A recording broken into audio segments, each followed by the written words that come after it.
a magical wardrobe, talking animals, a lion who dies and comes back to life, the Chronicles of Narnia, the beloved children's tale that captivated millions. But that wardrobe, it's hiding something dark, something real. Behind every faun and every witch lies a tapestry woven from ancient blood rituals, pagan sacrifices, and the psychological scars of a man who watched his friends die in the trenches of World War I. C.S. Lewis didn't just write a children's story, he buried his demons in it. The White Witch, she's pulled straight from child-eating goddesses of Norse mythology. That endless winter, it mirrors the frozen hellscape Lewis survived in the Somme. And Aslan's death on the stone table, it's an altar of sacrifice older than Christianity itself, rooted in rituals where real blood was spilled on real stone. This isn't fantasy, it's trauma, dressed up in fur coats and Turkish delight. Lewis took the darkest corners of human history,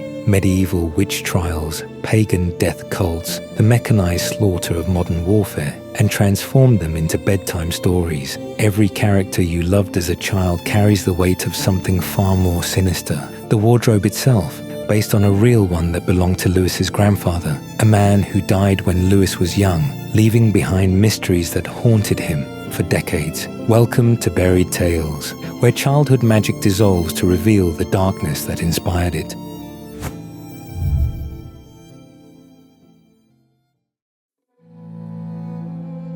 When Lucy pushes through those coats and enters Narnia for the first time, she encounters Mr. Tumnus, a nervous, umbrella-carrying faun who seems harmless enough. But let me tell you, what's really happening in this scene, because it's far more eerie than you remember. Tumnus wasn't there by accident. He was hunting. The White Witch had issued a standing order to every faun in her frozen kingdom. Capture any human who crosses into Narnia and deliver them to her. And Tumnus, he was ready to obey. Watch how he operates. He doesn't grab Lucy or threaten her. No, he does something far more insidious. He charms her with tea, plays haunting melodies on his flute, wraps her in the warmth of his cave, while outside, the world remains frozen in eternal winter. Fauns and satyrs, descendants of Pan himself, were notorious for using music to hypnotize travelers, leading them away from safety and into darkness. Tumnus plays this ancient role perfectly, lulling Lucy into a trance with his melancholic tunes. She nearly falls asleep, completely vulnerable, completely trusting. But then, something extraordinary happens.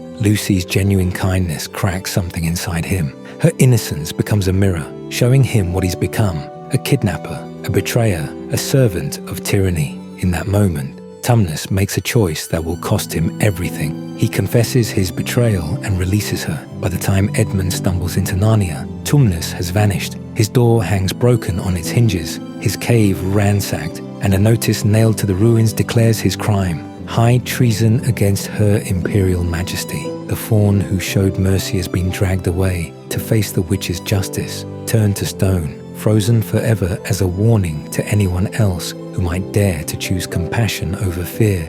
But why a faun? Why did Lewis choose this specific creature for Lucy's first encounter? The answer runs deeper than you might think. In mythology, fauns are dangerous beings, half-man, half-goat creatures associated with deception, temptation, and moral corruption. They're the tricksters who lead travelers astray, the wild spirits that civilized society fears. These aren't the friendly woodland creatures Disney would have you believe. They're chaos incarnate. Lewis knew exactly what he was doing. He deliberately chose the most untrustworthy figure from classical mythology and placed him at the threshold of Narnia. Think about that for a moment. The first being Lucy meets in this magical world is literally a symbol of temptation and betrayal. And initially, Tumnus plays that role perfectly. He lures a child to his cave with promises of tea and cakes, while secretly planning to hand her over to the White Witch. But then, something extraordinary happens. This creature of chaos, this embodiment of untamed nature, makes a choice that changes everything.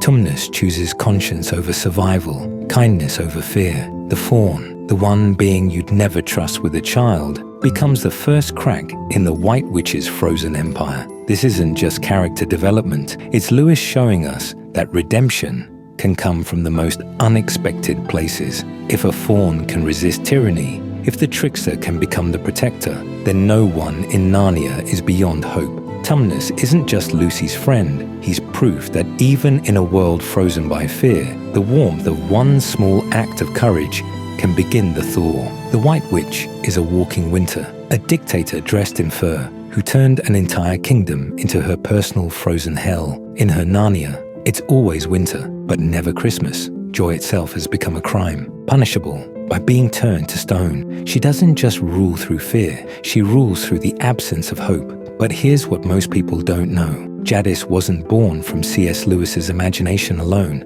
Long before she terrorized children through wardrobes, another Ice Queen was already freezing hearts and stealing souls. Hans Christian Andersen's Snow Queen had been ruling her frozen domain since 1844, and the DNA she shares with Jadis is undeniable. Think about it. 2 supernatural queens wielding winter as a weapon. 2 stolen children lured away from safety with sweet promises and deadly lies. 2 kingdoms where warmth itself becomes an act of rebellion. The parallels run so deep, they're practically frozen together. But there's one moment, one specific, chilling moment that appears in both stories. And once you see it, you can't unsee it. It's the moment that reveals what these queens really represent, what they're really after. Because beneath all that ice and power, these aren't just stories about evil witches. They're stories about something far more disturbing. Let's talk about a boy who was stolen, but never knew he was taken. In The Snow Queen, young Kai doesn't get dragged kicking and screaming to an ice palace. No, it's far more insidious than that. The Snow Queen finds him, wraps him in her fur coat, makes him feel safe, special, chosen. She kisses him twice, once to make him forget the cold, and once to make him forget everything else. His home, his family, his best friend Gerda, who loved him, all gone, frozen beneath layers of enchantment. Over a century later, another icy queen would use the exact same playbook. In The Lion, the Witch, and the Wardrobe, the White Witch Jadis doesn't capture Edmund with chains or cages. She finds him alone in the snow, vulnerable and bitter toward his siblings. She wraps him in her warm fur mantle, sound familiar, and feeds him enchanted Turkish delight that makes him crave more, always more, until he'd sell his own family for another taste. Both boys make the same terrible bargain, without realizing they're making it at all. The Snow Queen promises Kai he'll be her prince if he can solve an ice puzzle. Jadis whispers to Edmund that he could rule beside her, be greater than his siblings who dismiss him.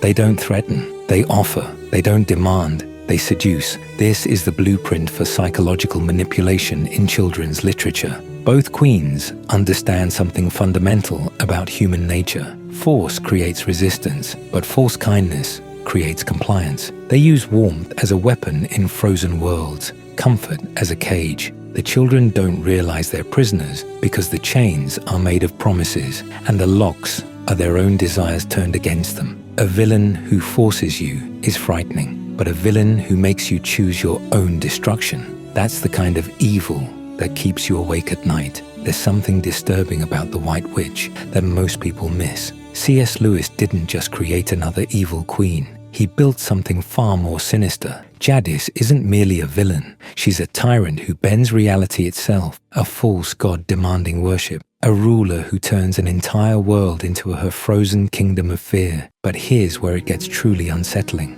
Mr. Beaver reveals a chilling detail that changes everything. The White Witch descends from Lilith. Yes, that Lilith, Adam's first wife, the woman cast out of Eden for refusing to submit. In ancient mythology, Lilith transforms into something monstrous, beautiful, seductive, but ultimately a demon who preys on the innocent. Lewis knew exactly what he was doing when he made this connection. Then, the magician's nephew drops an even darker revelation. Before Narnia, Jadis ruled Charn, an entire world she annihilated. Every living soul, every creature, every trace of life, gone. She spoke the deplorable word, a spell so evil it murdered an entire reality, leaving only her standing among the corpses of her own people. She chose genocide over defeat. Lewis deliberately leaves the connection between Lilith and Charn unexplained, and that silence speaks volumes. Jadis embodies something primal and terrifying, the absolute corruption of power, the the rejection of natural order, the willingness to destroy everything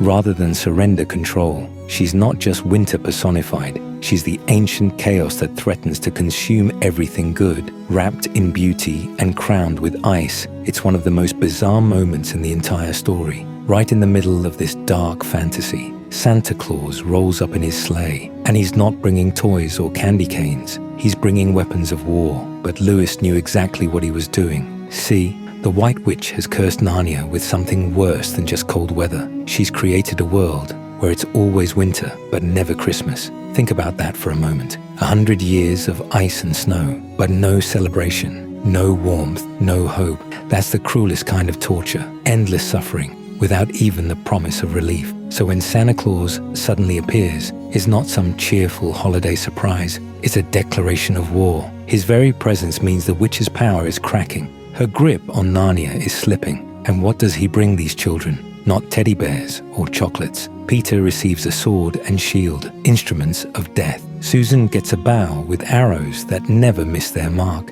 and a horn that summons help in desperate times. Lucy is handed a healing potion and a dagger sharp enough to kill. These aren't gifts, they're weapons for children about to enter a war they never asked for. Santa Claus isn't just some jolly old man spreading cheer. He's an arms dealer, preparing child soldiers for the bloodshed ahead. His arrival doesn't bring peace, it brings the promise of violence, because in Lewis's world, even Christmas comes with a body count. Edmund's betrayal wasn't about candy. Let me say that again. This wasn't about candy at all. When Edmund stumbles through that wardrobe, shivering and alone in the endless winter, the White Witch doesn't just offer him sweets. She offers him warmth in a frozen world, comfort when he's terrified, and most importantly, she makes him feel special. The Turkish delight, that's just the vehicle for something far more sinister. As a scholar steeped in ancient mythology, C.S. Lewis understood that in the old stories, food is never innocent. Stephanie's pomegranate seeds trapped her in the underworld forever. The lotus eaters in Homer's Odyssey forgot their homes after one taste. Hansel and Gretel's gingerbread house lured children to their doom. When magical beings offer food, they're not feeding your body, they're claiming your soul. The moment that enchanted Turkish delight touches Edmund's lips, something fundamental changes. Each bite doesn't satisfy his hunger, it creates more. The sweetness turns to ash in his mouth, yet he craves another piece, then another. The White Witch watches, knowing that with every swallow, Edmund is binding himself tighter to her will. She promises him mountains of Turkish delight, power, kingship, anything he wants, if he just brings her his siblings. Edmund knows something is wrong. Deep down, he feels the wrongness of it all, but the craving overrides everything. Loyalty, love, even self-preservation. The Turkish delight doesn't just tempt him, it rewrites him from the inside out, turning a frightened boy into a willing traitor who would sell his own family for one more taste of that cursed sweetness. A single lamppost, a forgotten wardrobe, two ordinary objects that shouldn't matter, yet they hold the key to everything. When Lucy first pushes through those heavy coats and stumbles into Narnia, the lamppost is waiting for her, standing alone in an endless winter, glowing against the darkness like it knows something we don't. A Victorian street lamp in the middle of an enchanted forest. It doesn't belong there, and that's exactly the point. In The Magician's Nephew, we learn this lampost's disturbing origin. It grew from a fragment of our world, a broken piece of London iron that took root in Narnia's soil during the world's violent creation. Think about that. This lamppost is literally Earth transformed by alien magic, a mutation of our reality. It marks the exact spot where two universes collide, where the rules of physics bend and break. But the truth behind this lamppost is even stranger. C.S. Lewis confessed that for years he was haunted by a single image that wouldn't leave him alone. A fawn standing in snow, carrying parcels under a lamppost. No story, no explanation, just this persistent vision that lived in his mind like a ghost. This obsession, this mental fragment, became the seed that spawned an entire universe. Great fantasy doesn't always begin with prophecies or epic battles. Sometimes it starts with something that shouldn't exist, like a lamppost where no lamp should be. Lewis wasn't creating randomly, he was channeling something ancient. In Norse mythology, the Bifrost Bridge burns with light as it connects Earth to the realm of gods. In Celtic folklore, mysterious lights mark the boundaries where our world bleeds into the fairy realm. Touch them, follow them, and you might never return. The wardrobe itself carries this same dark energy. It's not just furniture. It's grown from a tree that witnessed Narnia's birth, carved from wood that remembers the world's first dawn. When Lucy pushes through those coats, she's literally passing through Narnia's history, through its DNA. Both objects are thresholds, boundaries, warnings. The lamppost guides travelers through eternal winter. Earth's light, burning in alien snow. The wardrobe waits patiently, a door that chooses who may enter. Neither exists by accident. They were always meant to find the right people, to draw them in, to change them forever. Narnia is a battlefield disguised as a children's story. And once you understand what C.S. Lewis survived, the magic wardrobe becomes something far more haunting. Lewis didn't write about war from imagination. He lived through the trenches of World War I, watched boys younger than himself torn apart by artillery, saw innocence die in mud and blood. The man who would create talking animals and magical lands first witnessed humanity at its most savage. When he sat down to write about children discovering a hidden world, he was really writing about what the war does to the innocent. Look closer at the Pevensies. 4 children evacuated from London during the Blitz, sent away from bombs falling on their home. They stumble through a wardrobe and find themselves in another war zone. Except this time, they can't just hide. They become generals, warriors, killers. Children forced to wield swords instead of toys. Sound familiar? Aslan's death on the stone table. That's not just Christian allegory. It's the sacrifice Lewis watched countless times in the trenches. Young men dying for causes they barely understood, led by leaders who demanded everything. The White Witch's eternal winter mirrors the frozen hell of no man's land, where spring never seemed to come. Lewis despised war. It haunted him for decades. But through Narnia, he transformed that trauma into something else. A world where children's courage actually matters, where sacrifice leads to resurrection, where the endless winter finally breaks. Because sometimes, when reality becomes unbearable, we don't create fantasy to escape. We create it to make sense of the darkness we've already survived. To us, Lucy, Edmund, Susan, and Peter are heroes, but to C.S. Lewis, they were ghosts walking through his own home. The Pevensie children weren't born from imagination. They were born from the terrified faces of real children fleeing death from above. During World War II, Nazi bombers transformed London into a graveyard, waiting to happen. Parents faced an impossible choice: keep their children close and risk losing them forever, or send them away to strangers and pray they'd meet again. Thousands chose survival over togetherness. Small hands clutched even smaller suitcases as trains carried these children into the unknown, away from bombs, away from parents, away from everything that made them feel safe. Lewis watched this exodus unfold from his countryside home, but he didn't just watch. He opened his doors. Frightened children arrived at his doorstep, their eyes hollow from witnessing things no child should see. They jumped at sudden noises. They cried for mothers who couldn't hear them. And at night, when the darkness pressed too close, they escaped into stories. Anything to forget the war raging beyond their temporary walls. Years later, in Surprised by Joy, Lewis confessed these refugee children haunted him long after the war ended. He couldn't forget how they searched every corner of his old house, desperate for something, anything that might make them feel powerful again. So he gave them Narnia, not just a magical world, but a battlefield where children weren't victims, where they weren't helpless cargo being shipped to safety.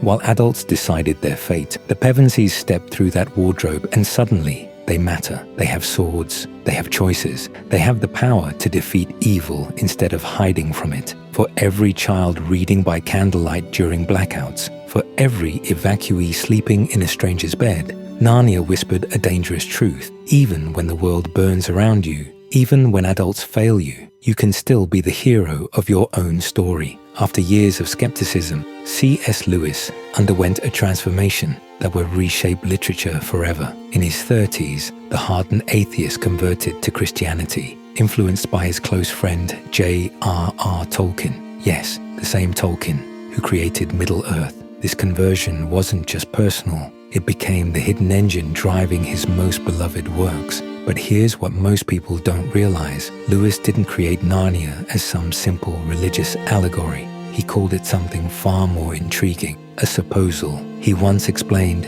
"Let us suppose that there were a world like Narnia, and it needed redemption, and suppose that the Son of God became a lion there. Then imagine what would happen." This wasn't preaching disguised as fantasy. This was an experiment in divine imagination. The Chronicles of Narnia emerged from this experiment. 7 books soaked in themes of sacrifice, redemption, and the eternal battle between good and evil. Yet Lewis insisted these weren't just for believers. He understood that truth, when wrapped in a compelling story, speaks to something deeper than religious doctrine. It touches the part of us that still believes in magic, in heroism, in the possibility that death isn't the end. So while you don't need faith to step through the wardrobe, knowing Lewis's journey transforms everything. Suddenly, Aslan isn't just a talking lion. He's an embodiment of something Lewis discovered after decades of searching. The sacrifice at the stone table becomes more than plot. It becomes Lewis working out his deepest beliefs through fantasy,